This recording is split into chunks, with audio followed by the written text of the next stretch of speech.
Welcome to Green and Red, Scrappy Politics for Scrappy People, a regular podcast on radical, environmental and anti-capitalist politics, brought to you by Bob Bazanko and Scott Parkin.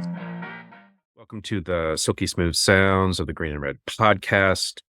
I'm your co-host, Scott Parkin in Berkeley, California. Bob is off on assignment today, but today I am excited to be talking with my longtime friend and comrade, David Solnit. And we're going to be talking about a book that David put out about 20 years ago called Globalize Liberation, How to Uproot the System and Build a Better World. So before I get into intros, I just want to say welcome to the Green and Red podcast, David. Thank you, Scott. David co-founded Art and Revolution in the San Francisco Bay Area and organized as part of the Direct Action Network during the World Trade Organization protests in Seattle in 1999, the Battle in Seattle. David is also an arts organizer of Climate Justice Arts Project and works to center arts organizing a narrative with groups like Stop the Money Pipeline, Build Back Fossil Free, and the Poor People's Campaign, and many others, including many of the groups I work with. David also edited and co-authored Globalize Liberation, which we're going to be talking about today. And before we get into questions, I do want to say that as an organizer, as a youngish organizer at the time, Globalize Liberation had a very profound effect on me. Actually, I would say that it shaped a lot of how I approach organizing and building with community and direct action and things like that. David, maybe just to kick off, I took a quote from the book. So in the introduction, and this is from 2004, folks, David wrote, "The new radicalism looks different everywhere." He cites the Zapatista revolution in Chiapas as a pivotal moment in understanding of the new radicalism. The Zapatistas held that there are multiple valid frameworks to look at the world and contrasted this outlook with the sort of cookie cutter model of the past that was epitomized by the Cold War politics, the Soviet Union, that sort of things. And with sort of that frame, could you talk a little bit about the book and maybe tell us about the book just to kick off? Yes. The Seattle WTO shutdown of 1999, a lot of books came out trying to tell that story and articulate the politics. And I'd complained a little bit that I didn't feel like most of them really captured the politics that were happening across the planet. It was a time when there was very much a global interconnected movement taking on global capitalism and organizing in different ways. And the context was the Soviet Union had collapsed in the late 80s, early 90s, and in many cases, mass social movements with positive human rights, labor, environmental activists often helping to lead the toppling of the Soviet-aligned governments in the East Bloc. So people were so for the Cold War, the U.S. empire said, we won. And so they were trying to expand corporate capitalist power around the planet. And one of the ways was through free trade. And one of those things in North America was the North American Free Trade Agreement was an attempt to do a corporate coup that would override state, local, and federal governments in the U.S., Canada, and Mexico. And it was passed with bipartisan support, went into effect in January 1st, 1994. And something happened that changed social movements around the world, which was indigenous folks in Chiapas, Mexico, rose up and said this NAFTA is a death sentence on campesinos and indigenous. And they took over 12 towns and the capital of Chiapas, San Cristobal, and announced a rebellion against it and asked everyone to join them. And that had a profound effect. And they were a real departure from the left of the past, this sort of more Marxist-oriented left of political parties trying to take state power. They weren't trying to take state power. They were trying to exercise autonomy, and they were aligning themselves with different types of movements all over the world and created an encuentro process. So there's a whole process that went in there that led up to the WTO organizing, where many of us in North America were like, okay, what does Zapatismo look like in North America? And to some degree, the June 18th, 1998 and the WTO in 1999 were our efforts to see what a North American practice might look like and bring together different sectors. So my core idea is that there's a new radicalism that it's a departure from the left of the past. It's figured out some new stuff. It's like much more like an ecosystem and less like a homogenous hierarchical tradition. And that looks different everywhere. So the book was an attempt to actually articulate this idea that there's a new radical politics that's being very good. It's spreading everywhere, and we need to learn from it, study it, and celebrate it to push back corporate capitalism so the planet can survive and we can have decent lives. It's interesting. The book is an anthology. There's something like 33 chapters in it. You're talking about encuentros. It is a book as an encuentro, which I actually really appreciate and shine. As far as the content of the book goes, it's got a variety of authors. Are most of the authors centered in are they North American organizers and activists, or is there an international flavor as well?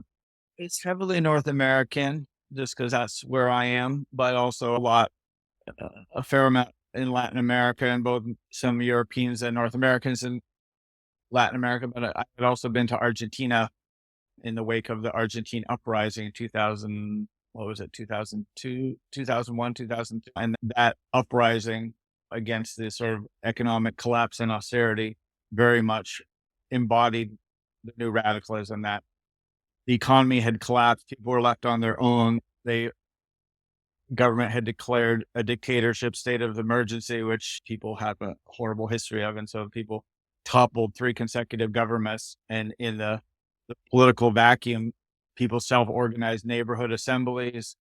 Workers who had been fired from their workplaces that had been shut down took over their factories and ran them themselves. And unemployed workers with working class organizing experience started shutting down highways and demanding economic relief, and they would set up local co-ops so they could survive. And so this was happening across Argentina. And the slogan of the movement was "Que se vayan todos," out with all of them. So there's some from there, a fair bit from Europe, which there's a lot of cross-fertilization from the Italian movements, the Tutti Bianche, that were Italians trying to figure out what does Zapatismo look like in Italy, the white overalls, and some of our European comrades. Also Walden Bello from Asia, from Philippines, writing his own reflections on capitalism. And the book I was looking at travel manuals. So the book has 3 different sections. One is what's the problem, which is a whole range of different analysis from different frameworks. How to change things, which is a bunch of essays on strategy, and then ideas in action, which is people's practices of how they actually organize and make change and win change. And when you were putting it together, I think you write this in the introduction, is that you saw this very much as an organizing guide, and that like breakdown, which you discussed, is very much like aligned with that. But I'm wondering if you could talk a little bit more about your goals in what you wrote and what you put together. I guess my goal was to articulate that there's an emerging politics and lift up people to share their experience and learnings. And that everyone in the book no one in the book is strictly an academic or pundit. All of them do stuff with movements. And a lot of them are the people who inspired and informed me on my own organizing. So it was a lot like with George Lakey or Jay Jordan in the UK, working with Reclaim the Streets, is like folks that I had been learning from. So I was trying to put it together in a book. There's also a thing for me where a little bit of a challenge to the concept of intellectualism, in that I believe that most of us think, intellectuals, those are people who go to college for long periods of time and study in books. And I actually wanted to shake that up to some degree, and that these are actually some of these folks, like farm workers in South Florida, figured out how to organize farm workers probably more effectively than anyone has possibly since, and including the United Farm Workers, and informed by working class experience of organizing in Haiti and Guatemala and Mexico and Florida, and learning from it and innovating. Just the idea that to be intellectual means you think about things, and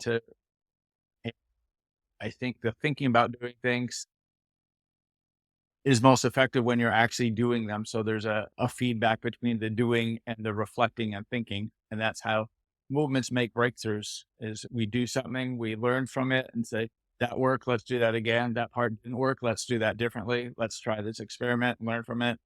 One of the core ideas of the book, and actually break down the principles of the new radicalism, is a laboratory of resistance, and the idea that, unlike the prophet named Karl Marx, that the future isn't predetermined and that we actually have to constantly innovate and be creative and learn from our experiences and other people's experience and figure things out, that nobody has the answer about how we're going to change our community or the world.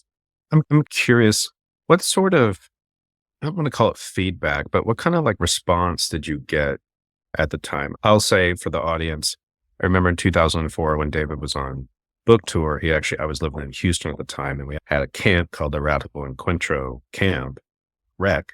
And David actually came at the end of 2004 after Bush had been reelected, and you organized with us. And at the time, there was everyone who was there was like, what's the next radical step now that Bush has been reelected?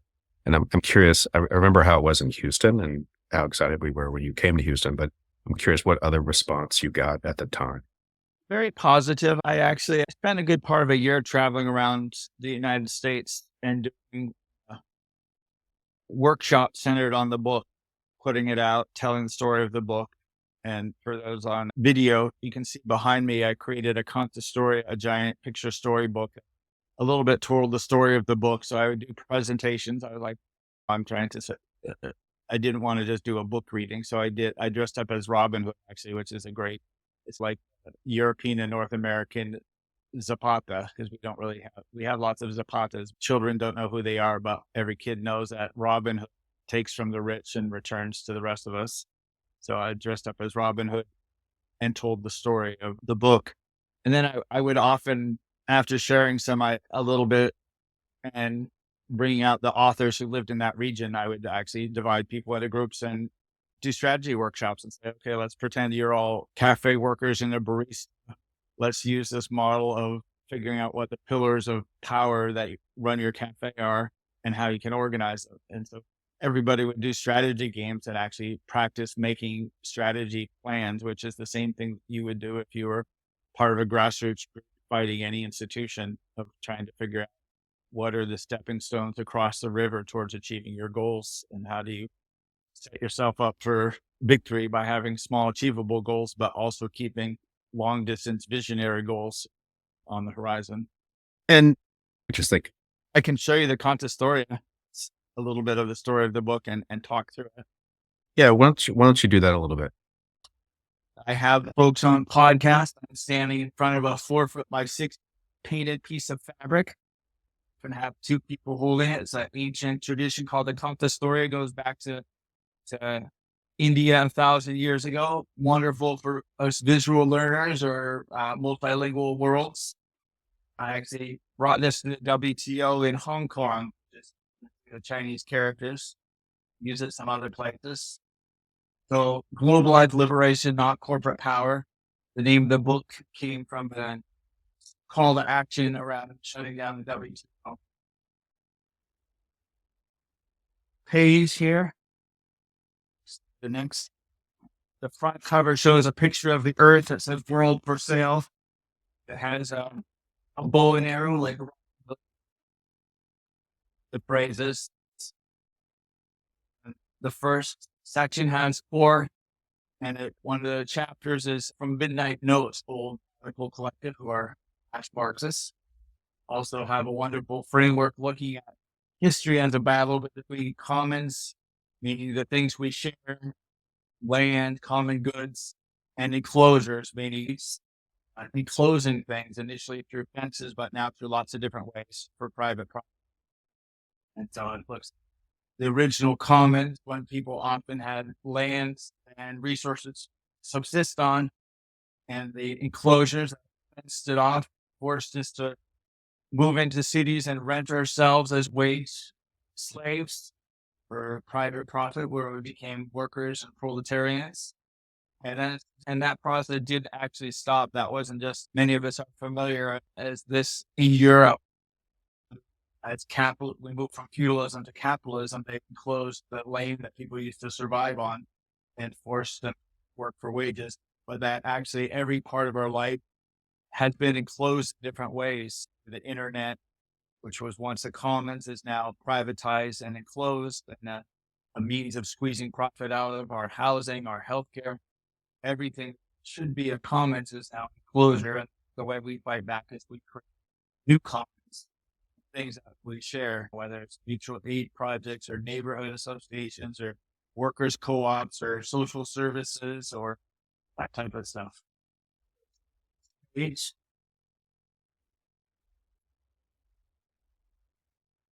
sometimes it's done with call and response. Theater friends scandalized to have a content story that didn't have. This is a giant empire building being held up by three pillars.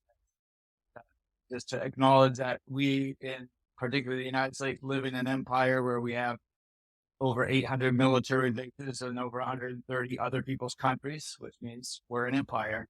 And the pillars are empire, war and military power, corporate capitalism, corporate globalization, that's latest strategy, extracting the earth, climate chaos.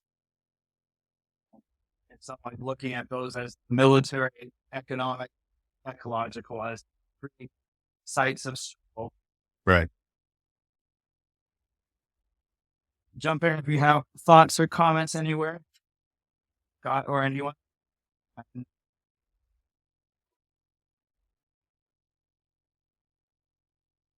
This was a version that we did for took this content story to the G8 in Japan, in Hokkaido. And so we added a page about G8. It has 8 empty-headed suits along the top. 8 empty suits. Yes. Table that says secret corporate access, PR, and promises, which is the G8. It is resting on top of the global governance institutions, the United Nations, WTO, the IMF of the World Bank, and then it impacts. And on the bottom, it has a little lip of the curve of the planet. It says, we are 6 billion. And it all has it translated into Japanese characters also.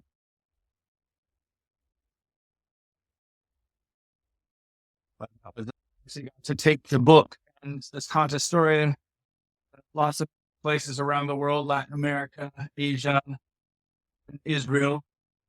The book and its content story says these things matter: air and water, food, needs, and the power to decide.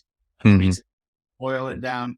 These are the sites of struggles, the things we need as commons, fight against enclosure.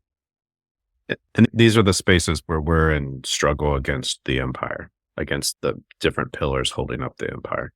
One thing about both the new radicalism and era for us in the United States is people were breaking out of the trap of single issue organizing, which is what I had raised with, is that you take one issue, you organize around that issue, and if you try and mix it up with systemic analysis or other stuff, you won't be as effective. And that the people who are talking about visionary systemic stuff or strange groups want to sell their newspaper and get you to join their cults. Or vote for their candidates. For their candidates. In the 90s, there was a renewal of understanding that things are interconnected. We're inspired by the Zapatistas who practice that, and that we actually needed to figure out how to combine single issue movements to take on the larger framework of corporate capitalism. What's interesting is like thinking about this and how it's just this bigger, lack of a better word right now, a web of different interconnected pieces, is that the media frame and even the political frame around the Zapatistas, it was like they even tried to make it into a single issue. It's like indigenous rights, right? And that's when the Zapatistas rose up. But then when you dig into what the Zapatistas are talking about and what's in this book and things like that, it's very much like this sort of bigger web of like systemic issues and little d democracy, and everything else is like all kind of connected. Yeah, no, and the Zapatistas, partly for their own survival, but part because of their just informed wisdom, realized that they needed to be connected to other movements across the planet, and that's honestly why they didn't get crushed. Is that They figured out how to reach out to other movements. They had face-to-face encuentros. They used the emergent internet technology to mobilize globally against the Mexican government, who wanted to slaughter them all very effectively. And the encuentros or encounters where they invited people from all over the world to come to the jungle, Chiapas, and then other locations. That a process where people around the world organized. I was thinking in some ways it's our equivalent of the first international and the second international and the third international, the sort of communist and socialist international working persons associations. And this was basically a reboot. Let's create a global network, but instead Lenin and Trotsky giving all the speeches, it was grassroots movements and indigenous folks sharing. The next page is us trying to think about what are the common elements amongst movements, different communities with different identities everywhere. First, what I did, there is a new radicalism, lots of different names, lots of different places. Let's use global justice, lots of things. But then the common element of system. That picture shows a headless suit. This changed the suits. Has tree branch, a tree trunk on it with roots. You can pull it up from the roots, which is the word radicalism is from the same root as radish, and is the root. Unfortunately, been mistreated, extremism, or things people either do or don't like depending on who they are. But at the core of it, let's not just change on the surface. Let's uproot the problems. But the core as direct action. The idea that ordinary people can take action themselves, and that's where we hold powers, or cooperate, and our ability to non-cooperate. The idea make change without power, or I might probably today I would change from below. The idea that we're trying to change the power dynamic. We're not just looking to acknowledge that people have power and the rest of it their change. Their power from our cooperation, our citizens are going to work every day, buying, paying, selling, obeying. We can assert our power, our communities, our organizations, by cooperating, by creating other ways of governing ourselves. Also, the idea of direct democracy, that representative democracy is in crisis. A lot of uprisings. That time, Occupy and Indignados in Spain were partly rebelling in that representative democracy was not serving people. It was a way for elites to continue to rule while allowing for facades. I think it's actually more complicated.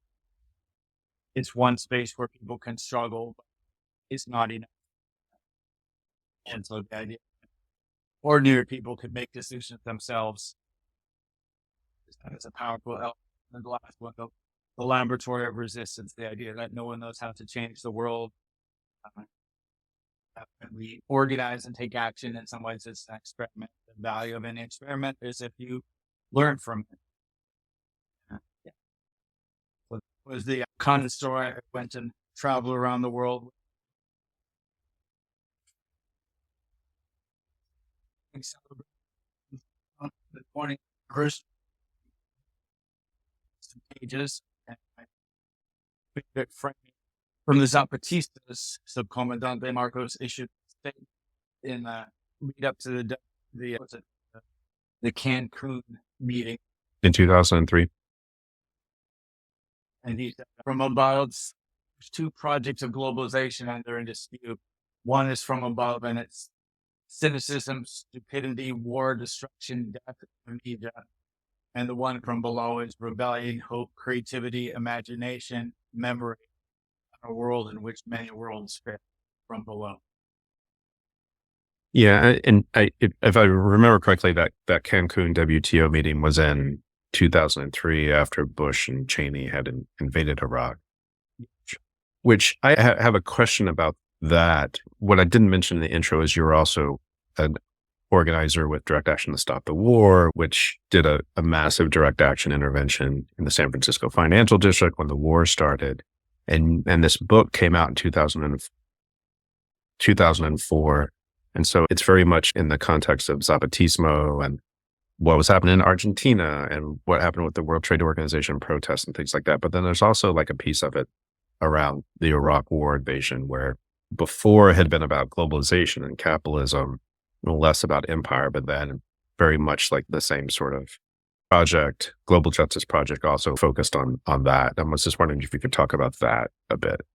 Yeah, no, because the book took over a couple years to get together and then get published. The U.S.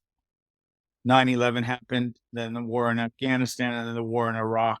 And each one of those sort of folded in and also impacted the global justice movement. So the book includes a bunch of writings from what I think was probably the most robust response when the U.S. finally did, after 6 months of buildup, invade Iraq. We were able to plan ahead with communities across the Bay Area and shut down the financial districts. And what was particularly interesting for me about that is it was a lot of comrades who had been part of the global justice movement and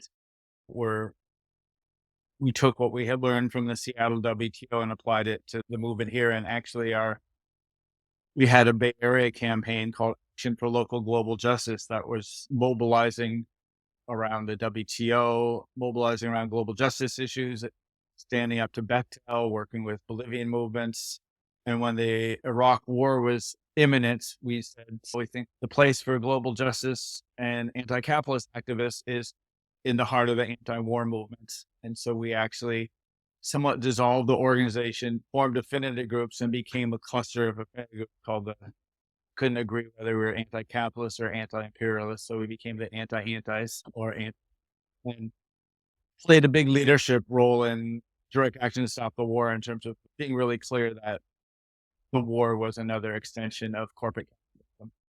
And in opposing the war in Iraq, we also needed to oppose corporate capitalism. And so most of our actions, we did a series of March 20th, 2003, we shut down the financial district and created a wide open space to where 20,000 people from the Bay Area, the morning after the invasion, converged on the financial district and shut down key arteries. So traffic was shut down, and we also blockaded lots of the corporations and government offices and well over 1,000 people were arrested, hundreds more the next day, and continuing but then we did a series of rolling mass actions at corporations that were involved in profiteering from the war, Chevron and so forth.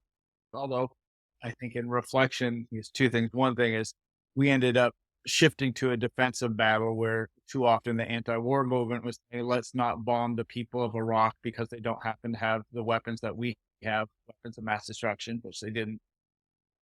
But instead of saying, the global justice movement was saying, let's stop corporate capitalism and let's build a better world. And people had lots of viable models of what that would look like.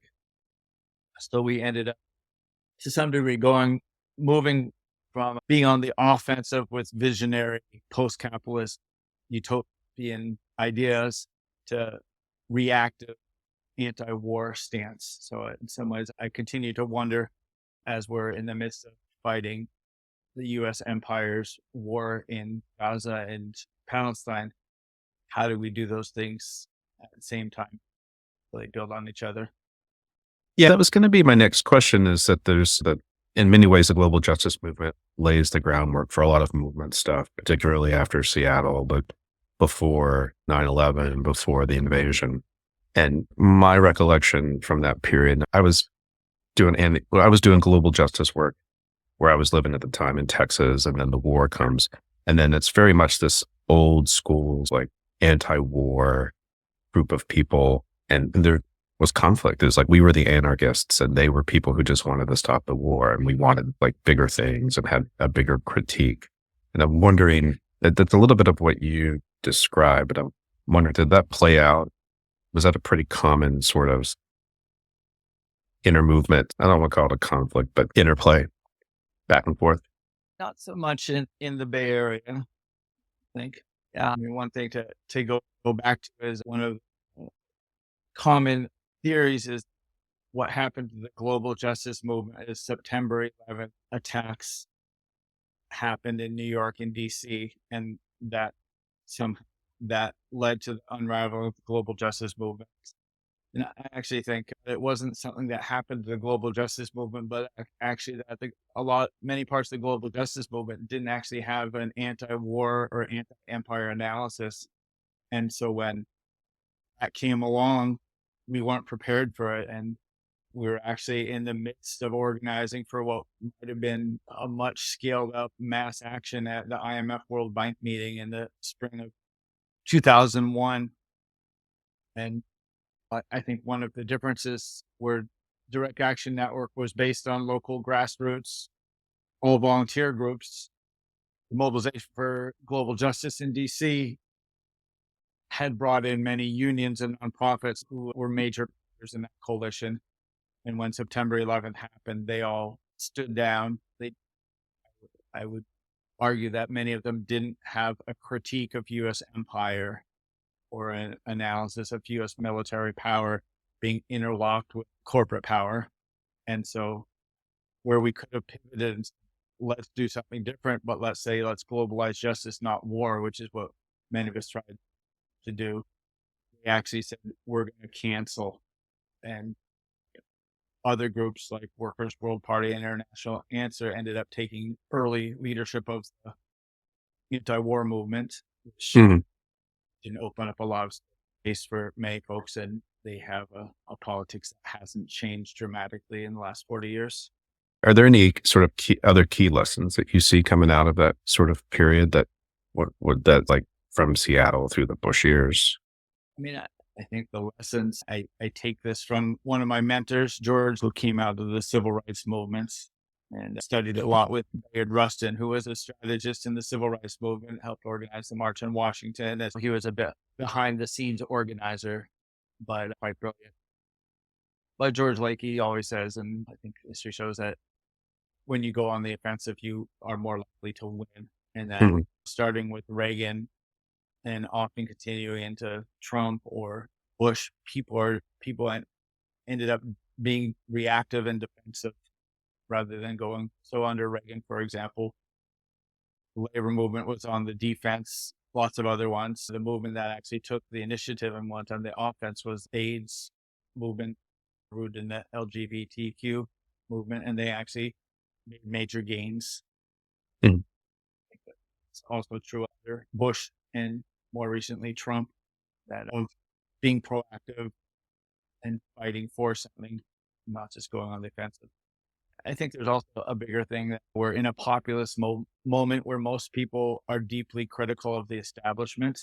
And so also a populist battle over, the majority of us don't trust either political party, don't trust the dominant institutions.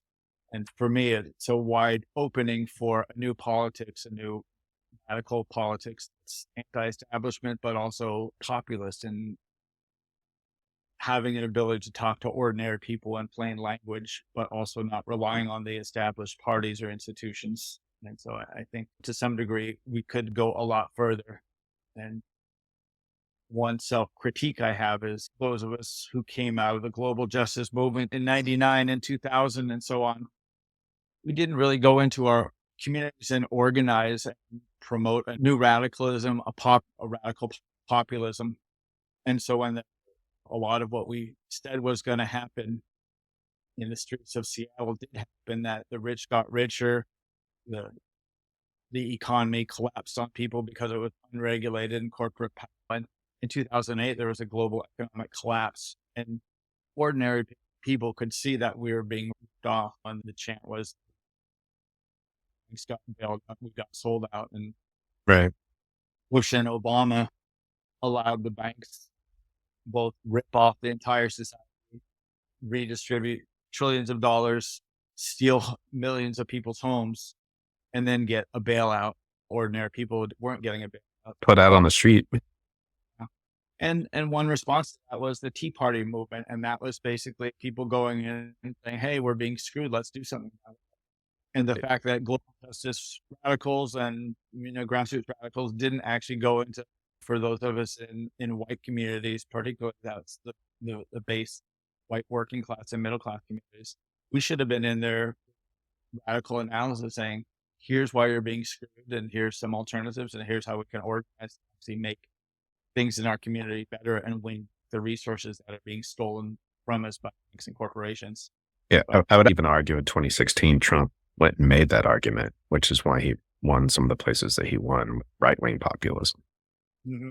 Well, and also we end up in a defensive position of, do we want Trump or do we want a Democrat? And there's certainly a strategic argument, an important one, that we need to not have the right take power, but then how do we do a complicated thing of not letting Trump and the far right take power, but also having a politics and not getting subsumed into the Democratic Party. Look at what happened after NAFTA, which was honestly led by the Democratic Party. It had bipartisan support. It had some opposition within each party. But in the wake of NAFTA, we lost 5 million manufacturing jobs, and the United States was deindustrialized, and it was a massive redistribution of wealth. People had struggled to make those factory jobs were shit jobs 100 years ago, but people struggled and turned them into jobs where they got enough of a slice of the pie that they could buy a house and send their kids to college, or at least have some health care and a retirement. And two-car garage. Elites, or even just being able to survive. The elites said, we want to make more money. And so they basically, made a plan that screwed the working class, and the Democrat leadership did, and too many sectors within our society didn't stand up. The other thing that happened is when we lost 5 million manufacturing jobs, it also screwed Mexico, and that flooded them with U.S. government subsidized cheap corn. It was cheaper to buy than growing your own corn. So it gutted the campesinos, the farm workers, and the family farms in Mexico. We lost 5 million manufacturing jobs. They lost 5 million family farms and farm jobs, many of whom were then forced to immigrate and become second-class citizens of the U.S. and labor here. And targets of right-wing attack. Talking about some of this kind of like more current events, we're having like what seems like a labor resurgence, and another movement you're involved with is the climate justice movement. And then we're also seeing this sort of in this moment, like really strong anti-war, anti-genocide moment. And so you got into this question a little bit, but how else do you think things have changed since you published the book? A good question. The big question is that I feel like I've had a lot of big questions to say, but that's definitely a big question. I think our opponents, the global elites, we have a new layer of oligarchy or elite rulers that it was 25 years ago. It was Wall Street and traditional corporations manufactured things or provided services. And now it's big tech is a big part of the elites, huge concentration of wealth. The WTO, which we stopped their plans of dominating the planet in the way they wanted to, but they're still finding ways. And one of those ways is that after Seattle, they passed, when tech and e-commerce was not so big, they passed a moratorium on taxing e-commerce. And that's still in place, where everyone who provides a good and services some taxes and tariffs, the e-commerce that takes place over the internet doesn't get taxed, which contributes to the trillions of concentration. And another thing that helps me think about things is just Rand Corporation did a study looking at income disparity over the last 40 years, going from the 70s to now. And they tried to quantify it in the United States and found that the redistribution from the 90% to the top 1% was approximately $50 trillion over the last 40 years, which is a huge amount. And then they actually did a handy breakdown so that if you make $90,000 a year now, or if you make $50,000 a year now, had the distribution remained constant, because we've increased productivity and so forth over the last 40 years, that you would be making 90 or 100,000. So the fact that it managed to squeeze money out of us in every way, the workplace, our rents, services,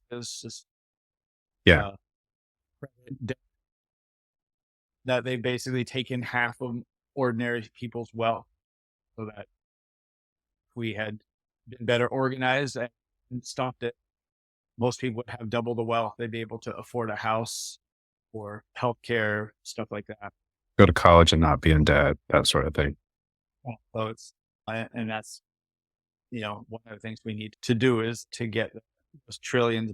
We also need those resources to deal with the climate crisis, which is another thing I think that's changed, is the awareness of the climate crisis. We were talking about global warming, ecological meltdown, and gridlock in cities and stuff like that in 1999. But as with the economic things, played out the worst possible way, and we haven't stopped it. We're in early stages of climate chaos and still have to wrench the governments and big oil from wrecking the planet further. But it also has provided us another opportunity, whereas corporate globalization, all the corporate power and governments around the world getting together to screw the 99%. Climate change similarly provides an opportunity for us to organize globally, and people have been doing that to some degree. And the third space that's happening right now is now around Palestine, the global movement. And it's incredibly transparent that the U.S. empire, and based on your analysis, its pawn or its colleague, the Netanyahu government, there's a global movement against it, very much part of the U.S. empire, and that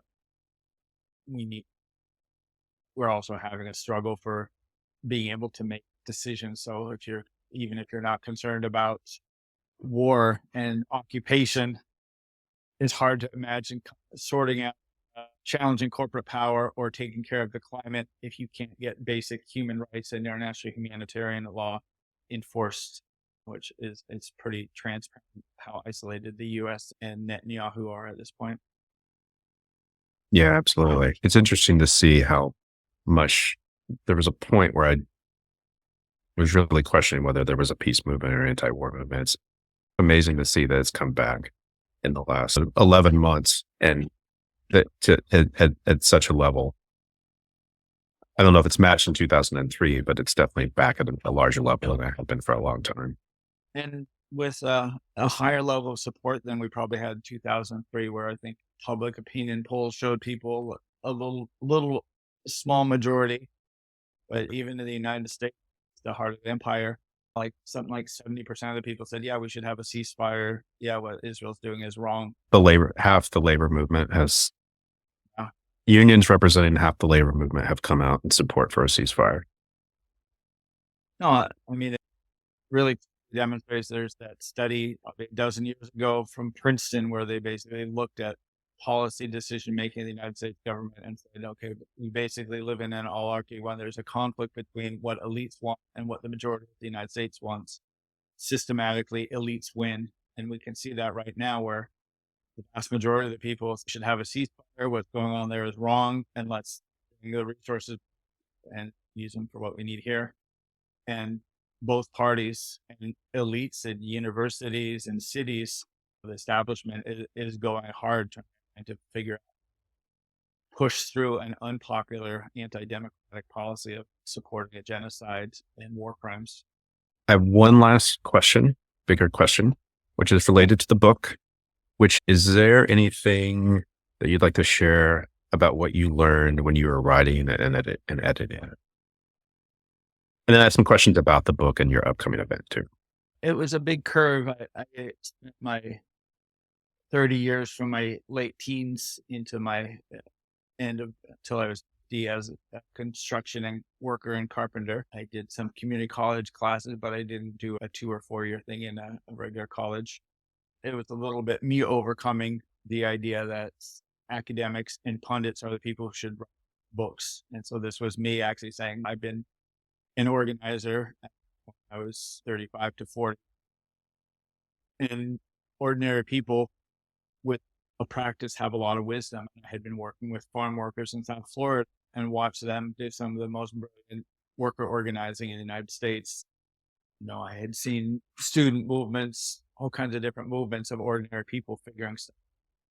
So I both learned how to write and also to really lift up the people who are doing the thing and actually try and cull the wisdom from the doers, not just the people who study things and write about them, but the people who are in the middle of them. The talkers, the doers, not the talkers. ideally you have a cross-fertilization, and there's lots of academics who have their feet in the doing. Often the people who are the doers get some space to reflect, like you've just been. Yeah. Ideally, we do and reflect. And I think our movements suffer when I'm critical of the parts of our movements where people don't allow for any critique, any reflection, any innovation, but attack you if you criticize the organizing methods, or basically the way we've done it is the way it's always going to be done. It's non-negotiable. Part of the new radicalism was breaking from the rigidity of the old left, or even the old new left. Central committees, rigid ideologies, repeating. That was what's so powerful about the People's Global Action, the Zapatista inspired network, is unlike the Comintern and the internationals. They didn't dictate what people should do or create cookie cutters of replicable models, which didn't turn out that great last century. I think the model people are using is much more like an ecosystem that we need. We're all different creatures that can cross-fertilize and mutually aid each other, and up to people in each area based on who you are, where you are, how to organize yourselves around what your strategies are. I'm going to wrap it with that. It's a great note to end on. We've been talking with David Solnit on the 20th anniversary of Globalize Liberation, how to uproot the system and build a better world. David, I have two questions. One, you have an upcoming event on September 17th. I wonder if you could talk about that, and we could put a link for it in the show notes, just briefly. And then I have another question about the book. City Lights, shout out to Elaine Katzenberger, their publisher, was kind enough to publish this book from someone who hadn't written a book before or edited a book. So we're doing on the 17th, we're gathering Anuradha Mittal, who was both a thought leader and global organizer around Seattle and works with the Oakland Institute. Stephanie Gilliu, who is a fierce student organizer from Evergreen that brought out one of the largest groups of direct actionists to the streets of Seattle. We had her on the podcast. And Brian Payne, who had heard about Seattle, was inspired and also was living in Florida and got involved with the Coalition of Immokalee Workers and helped to found the Student Farm Worker Alliance. And he's in Minnesota organizing with a worker center there. So he's going to be sharing inspiration from, they were doing general strikes in Immokalee while we were doing protests in Seattle. Excellent. And so that's on the 17th at... Is that right? City Lights events to find out. I believe it's 6 p.m. Pacific time. Okay. Like I said, we'll put that in the show notes. And then my other question is, if people want to get the book, can they go to City Lights website and get the book? Is that available there? You can go to City Lights and order it. I also have some writings related to it and some libraries you can get it, or ways you can get it online if you want to. If you go to bit.ly/Globalize Liberation, I have some writings and reflections and also different ways to look at the books. We'll put that in the show notes too. And one last thing, which is one of the projects I did with a bunch of, at the time, young Seattle WTO organizers, was create an organizer's history archive, very much the same thinking as the Globalized Liberation, and it's n30history.org. It's basically participants' history. And it's the best concentration of documentation and storytelling and reflections from that era. Excellent. Thank you so much for Red and Green. Yeah, green and red. Folks, we've been talking with David Solnit. If you'd like what you hear, and check us out on Facebook, Instagram, and Twitter. If you're watching this on YouTube, hit the subscribe button. If you're listening to this on the audio platforms, there's David's image from David's Contrastoria. If you listen to this on the audio platforms, give us a rate and review. It helps us with the algorithms. If you really like us, go to patreon.com/greenredpodcast and become a patron, or go to greenandredpodcast.org and hit that support button. And until next time, misbehave, make a lot of trouble, and check out David's event on the 17th, and we'll talk to you again really soon.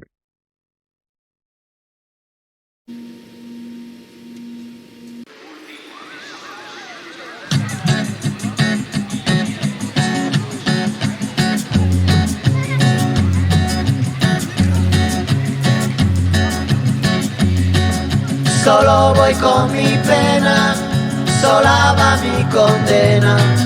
Correré mi destino para burlar la ley, perdido en el corazón de la grande Babilón. Me dicen el clandestino por no llevar papel. Pa' una ciudad del norte yo me fui a trabajar. Mi vida la dejé entre Ceuta y Gibraltar. Soy una raya en el mar, fantasma en la ciudad. Mi vida va prohibida, dice la autoridad. Solo voy con mi pena, sola va mi condena. Correré mi destino por no llevar papel, perdido en el corazón de la grande Babilón. Me dicen el clandestino.